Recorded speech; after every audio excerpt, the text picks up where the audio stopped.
If it's one thing Republican voters say that they hate, it's fake news.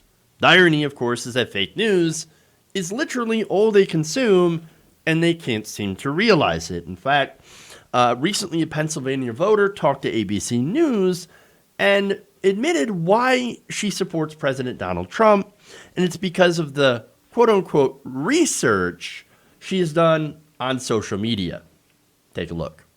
I would say everything. All his policies I agree with 100%. About 10 miles west of Philadelphia, 60-year-old Tanya Seletsky is the kind of enthusiastic supporter the Trump campaign hopes will prevail in this must-win state. Is there anything over the last 4 years that has given you pause about Donald Trump? I would say no at this point, because when I'm researching what he does say, there's facts backing it up. I see social media. I'm very active on social media. So I do my research. Things that he brings up are exactly what me and my friends talk about in our kitchen. When we're sitting around having drinks and talking about politics and government, he's exactly spot on. You might want to dial back on your drinks just a little bit. That's all I'm saying. Like, you might want to put down the Kool-Aid and actually look at some real facts. So look, I love this, right? It's like, oh, I did my research. I went to the Facebook page. Donald Trump is amazing and awesome and is never wrong. And I found out that everything that Donald Trump says is 100% correct. Research. I did my research. No, that's not research. Okay. If you're only looking at propaganda sources, then you're not getting the facts. You're not getting factual information. And unfortunately, that's what's happening. Okay. These people have no idea that what they look at is literally fake news. And it's not, and look, I'm not saying like if it has a conservative bias, it's fake. That's not what I'm saying here, right? No, if you have a conservative perspective, but we agree on the facts, let me give you a quick example, right? Climate change, right?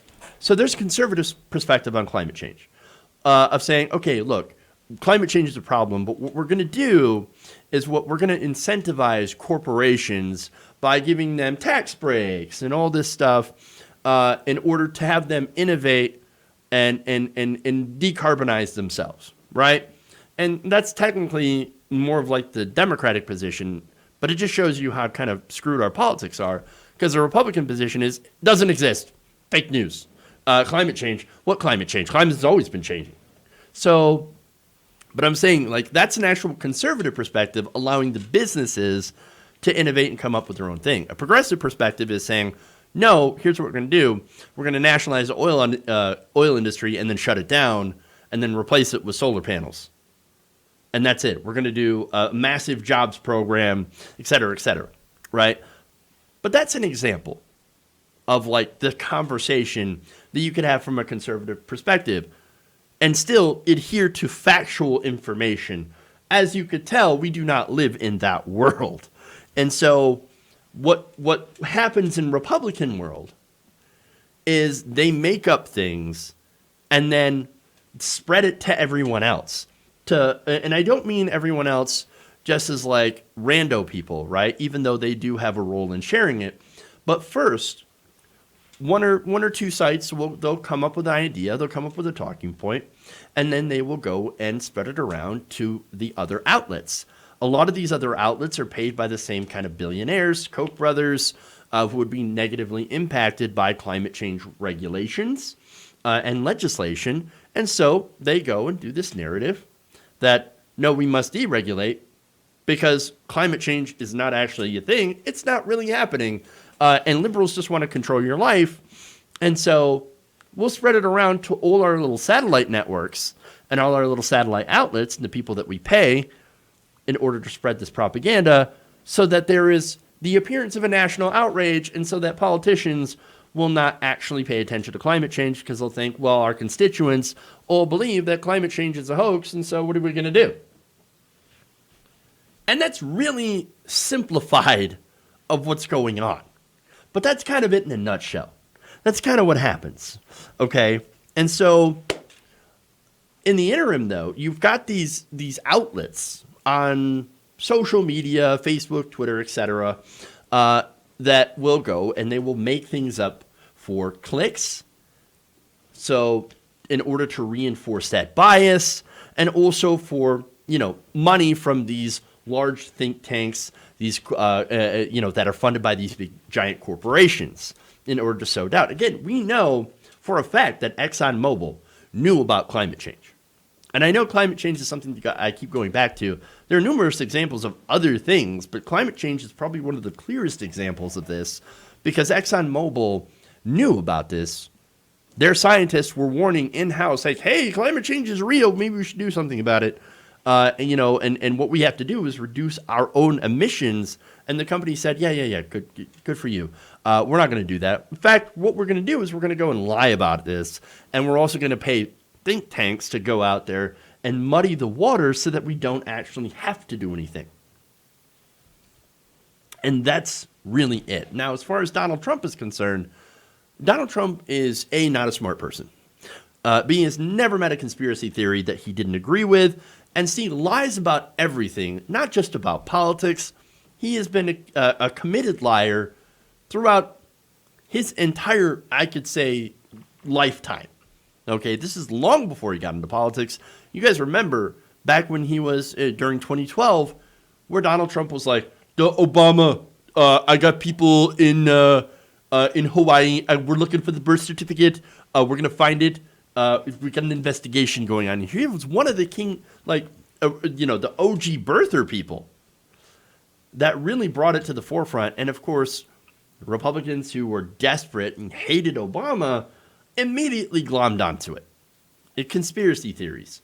So not only is he lying, but has a history of lying, but he has a history of spreading conspiracy theories as well, as Bernie Sanders calls him, a pathological liar. And he's absolutely right. And so, again, interestingly enough, Donald Trump lies about things that he doesn't even have to lie about. I mean, things that don't even make sense. But again, that goes to the pathological nature. But these pages, these so-called sources that these conservatives go to that basically reaffirm their own biases, well, again, they're operated either by grifters or sometimes even by foreign actors. They'll spread around fake stories. They'll amplify it. They'll amplify fake news, like, for example, Pizzagate, QAnon, and they just mislead people. And that's it. And if that's where you get their research, well, then of course you're going to love somebody like Donald Trump. Why? Because he's the only one that's out there fighting the pedophile Democrats who are trying to destroy the country and, killed your children and he's the only one that's going to try to stop them from harvesting your kids' adrenochrome. I mean, it's just complete and utter insanity. They think that people are literally drinking fear from children. I mean, it's crazy. If you're at that point, you're gone. There's no coming back from the QAnon. I mean, it's very, very rare that people escape from what is essentially the cult. Okay? And that's the thing. The part about that's so insidious about this entire thing, all of this, fake news stuff, is that there is a kernel of truth that they use to try to push away factual information. Okay? Because old news, I'm going to shock everybody, right? Every news agency has a bias. They have a perspective. Let me be honest. Let me start with me. My perspective is progressive. I'm a progressive. My point of reference comes from the lens of being a progressive person, right? And so, yes, what I do is that I try to offer my perspective on the news, on the facts. What I do not do is try to twist the facts to fit my own narrative. And so that's the problem, okay? I don't invent things out of whole cloth. The problem is that there are people who do. And the problem is that there are people who do twist the facts to try to fit their narrative and try to fit their own bias. And so, and the funny thing is the more somebody says, and this is kind of a tell, this is kind of a flag, right? The more people say, everyone else has a bias, but we don't. We're the only ones out here that tell the truth. That's a gigantic red flag. And usually that tends to show you that those are usually the ones that are going to lie to you the most. Okay? Don't worry, we're not going to lie to you. No, we're only here telling the truth. And we're so glad you're here listening to us. Everyone else is fake news. And by the way, did you know Hillary Clinton's a lizard person and wants to eat your baby? I mean, that's exactly what it's like. There is that kernel of truth that there is bias in the news, and that sometimes they do tell things that are not necessarily 100% true, or they have their own perspective that colors their narrative. Again, I could point out the tons of examples of corporate news saying false things about Bernie Sanders, for example, during the presidential primary, and running smear articles. I get it. There is that kernel of truth. But at the same time, you've got these right-wing sites that are all over that are taking this to an extreme. And unfortunately, this is a result. Oh, I believe everything Donald Trump says because, quote unquote, the facts back him up. In reality, they don't. And and let me also be clear. I'm not saying that the left doesn't also dabble in a little bit of conspiracy. There's a little bit. I'll be honest about that. Look, you could say that some of the anti-vax stuff came from bougie liberals. Okay. Now it seems to be like a little bit more bipartisan now. And a lot of it stems from distrust of corporations, at least, when it comes from the left. Sometimes that is also bipartisan. Still bullshit. Please vaccinate your kids.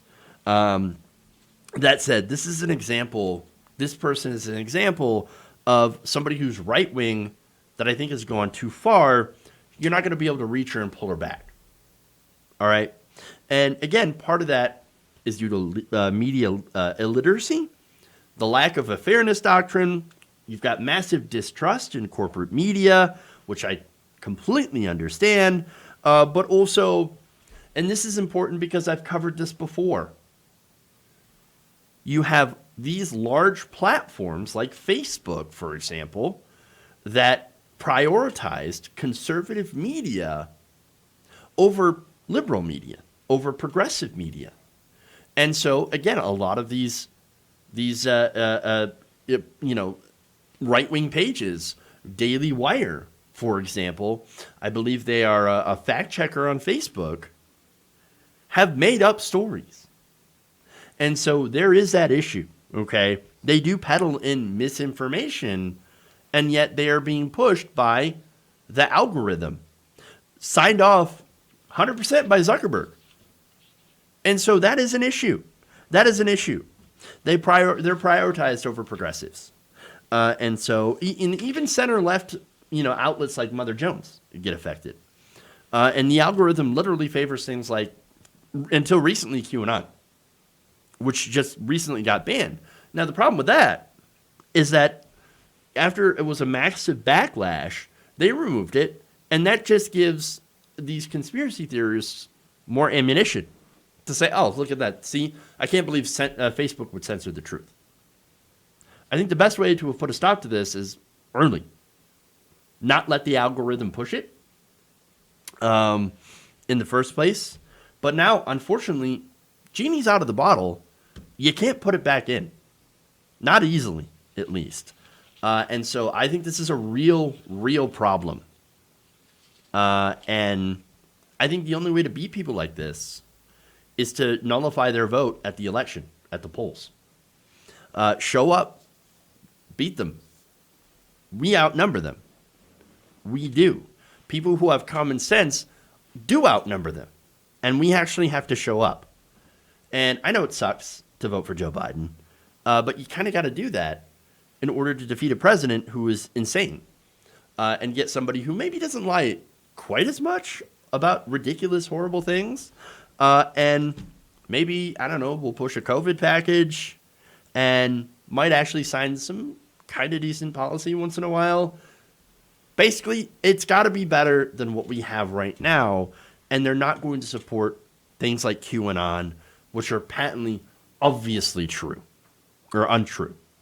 Okay? Completely, utterly untrue garbage and fake news. Okay? If you enjoyed this video, please give us a like and share with your friends. You can subscribe and help out the channel by becoming a patron. It's patreon.com/Jeff Waldorf, or you can become a channel member as well by hitting the join button below.